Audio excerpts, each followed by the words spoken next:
Bhagavad Gita continuation previous videos ఎవరైనా చూడలేని వాళ్ళు ఉంటే నా ఛానల్లో ఆల్రెడీ అప్లోడ్ చేశాను. చూడలేని వాళ్ళు ఎవరైనా ఉంటే చూడండి. లేదంటే నేను స్క్రీన్ పైన రిలేటెడ్ వీడియోలు అండ్ డిస్క్రిప్షన్లో లింక్ అయితే అప్లోడ్ చేస్తాను, చూసేయండి. నా వీడియోస్ మీకు నచ్చుతున్నట్టయితే please support and subscribe my YouTube channel. అలానే ఇప్పుడైతే మనం వీడియోలోకి వెళ్ళిపోదాం. కాగా ధృతరాష్ట్రుని దుష్టపుత్రులు అది చేయలేదు. అయినా నాస్తికుల కోరిక ప్రకారమే శ్రీకృష్ణుడు యుద్ధంలో ప్రవేశించడానికి ఒప్పుకున్నాడు. భగవంతునిగా అతడు స్వయంగా యుద్ధం చేయబోడు. కానీ కోరుకున్నవారు శ్రీకృష్ణుని సైన్యాన్ని ఉపయోగించుకోవచ్చును.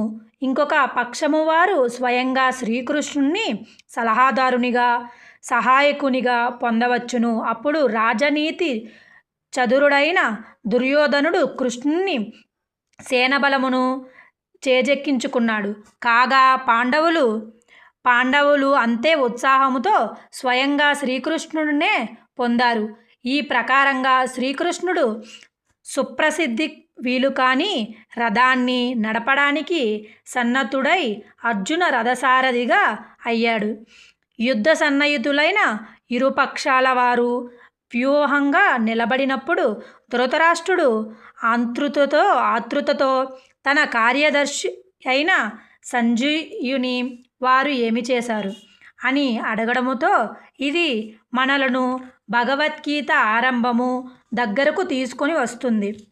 ఆ అనువాదము వ్యాఖ్యానము గుర్తించిన చిన్న వివరణతో ఇప్పుడు రంగము సిద్ధమైంది.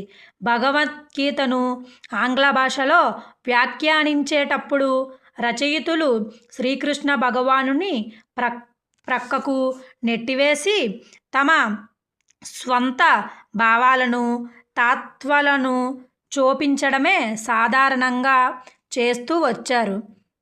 మహాభారత ఇతిహాసాన్ని వారు ఒక కల్పిత కథగా భావించారు. వారికి శ్రీకృష్ణుడు కొందరు తెలివిగలవారి ఆలోచనలను ప్రదర్శించడానికి కవిత సాధనమై లేదా ఎక్కువలో ఎక్కువ ఒక సామాన్య చారిత్రక పురుషుడో అయ్యాడు.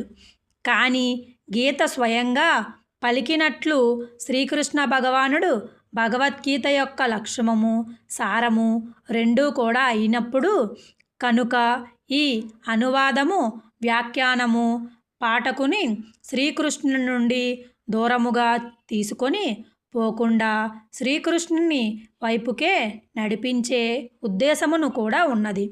ఈ విధంగా భగవద్గీత పూర్తిగా సంగతము, సులభ్రవము అవుతుంది.